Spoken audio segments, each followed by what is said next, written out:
Good morning! For today's video ay gagawa tayo ng chocolate puto with toppings. Actually po yung toppings niya is chocolate ganache lang saka sprinkles.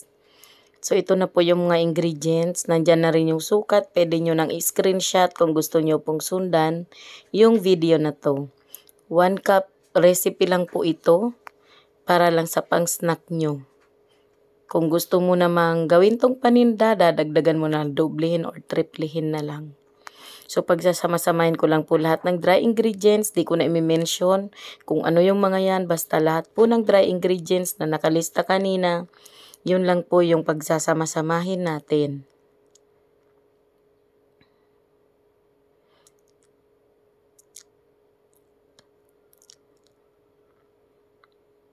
So okay, nandyan na lahat ng dry ingredients natin. Pinagsama-sama na natin lahat. Haluin naman natin gamit itong spatula. Pwede mo na rin itong gamitan ng wire whisk kung gusto mo. Pagkatapos ay ilagay naman natin yung mga wet ingredients. So inuna ko na yung itlog na inilagay. Diba? Ang daming itlog ng ano na to, ng puto na to. Kasi pasasarapin natin to kasi special lang siya. Kasi 1 cup recipe lang. So, naglagay din tayo dyan ng melted margarine. Pwede mo yan i-replace ng cooking oil. Pwede mo yan i-replace ng melted butter.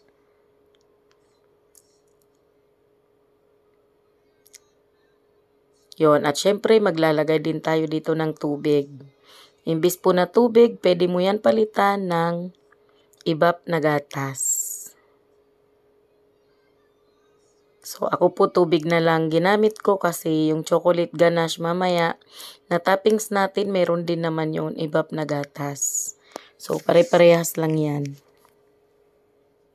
Yun, itodo na natin yung tubig. Andyan na. At haluin na lang nating mabuti. At tatandaan po natin na ang puto po ay hindi siya pwedeng ma-overmix para po maganda yung kakalabasan ng itsura ng puto natin.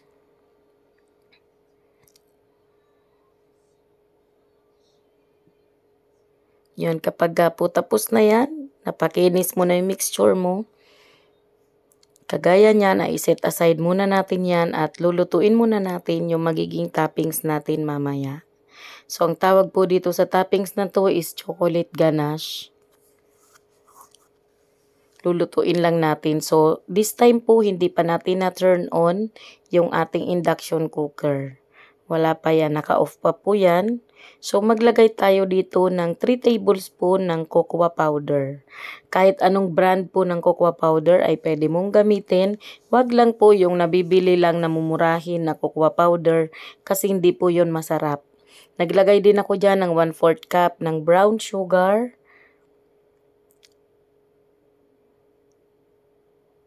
Naglagay din po ako dyan ng milk. Ibap po yan na gatas. 3/4 cup ng ibap na milk. Naglagay din po ako dyan ng vanilla para mabango yung ating chocolate ganache. So, pagkatapos po dahil nailagay na natin lahat ng sangkap ng ating chocolate ganache, ay hahaluin muna nating mabuti bago natin ibubuhay or i-on yung ating induction cooker.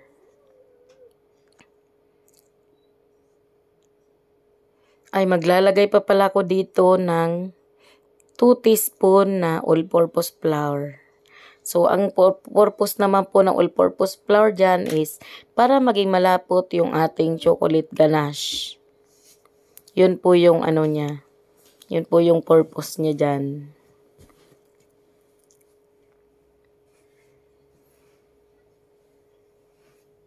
So, haluin na po nating mabuti. Kapag nahalo na nating mabuti na wala nang buo-buo, saka pa lang po natin ito turn on yung ating kalan. Yun. Hinahalo ko na siya.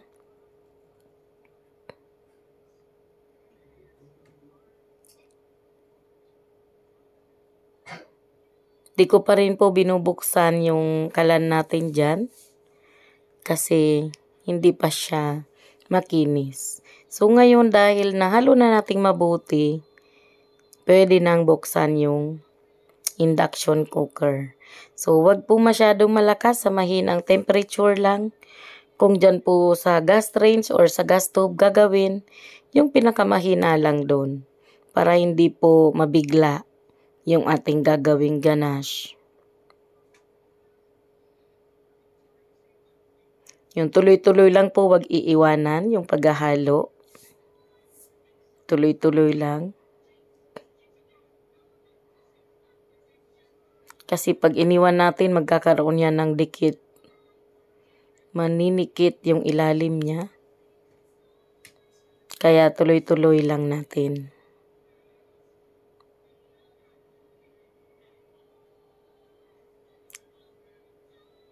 Yun, kapag sa tingin natin luto na, yung ating ganache ay ilalagay naman natin yung 1 tablespoon ng margarine. Pwede din pong 1 tablespoon ng butter.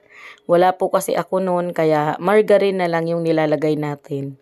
So ang purpose naman po nito ay para lalong maging shiny yung magagawa nating ganache.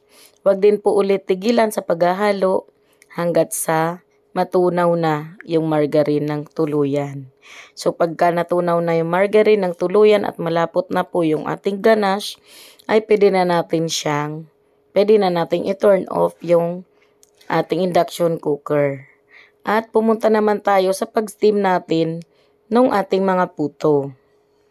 So gamit lang tayo ng improvised na steamer, yung kaserola lang po yan, tapos ipapatong ko lang dyan yung rice cooker na steamer. So ayan po, ang molder ko po na gamit dyan ay silicone molder.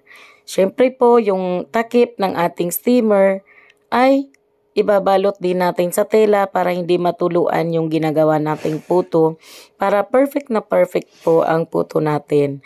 After 7 minutes po na steam natin yung puto, ay atin na pong ilalagay yung ganache. Actually po may 2 option ka dito. Yun pong yung paglalagay natin ng ganache na toppings, pwede na lang po na after 10 minutes yung lutong-luto na yung puto. So yung ginawa ko po kasi dito sa video na to ay inilagay ko siya after 7 minutes na niluto ko yung puto. Ganyan. Kasi ang purpose ko naman yun ay para mag-dry siya at hindi tumulo yung mga ganache. Pero pwede naman po na mamaya mo pa siya ilalagay kapag lutong-luto na yung puto. So, dalawang klase po yung yung proseso. So, ito po, after 3 minutes ulit ay luto na yung ating puto na nailagay na natin yung chocolate ganache na toppings natin. Ngayon naman ay nilagyan ko siya ng sprinkles para naman mas, mas attractive. So, yun lang po for today's video. Thank you.